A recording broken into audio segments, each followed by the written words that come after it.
तुमच्याकडे एक फक्त करायचं आहे.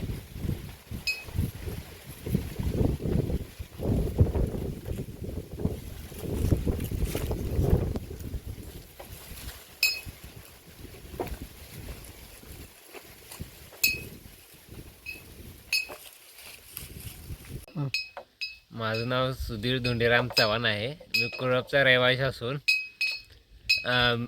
आमच्या परिसरामध्ये बिबट्याचा वावर जास्त असल्यामुळे जनावरे, त्यानंतर बारकी रडके, वासरे, कुत्री खात आहे. त्यामुळे आम्ही काय केले, जुगाडे केले. ह्या जुगाडामध्ये एक बाटली घेतल्या. बाटलीला वर चरी बांधल्यामुळे एक नट लावला आहे त्याला, आणि प्लॅस्टिकची एक बाटली बांधली आहे.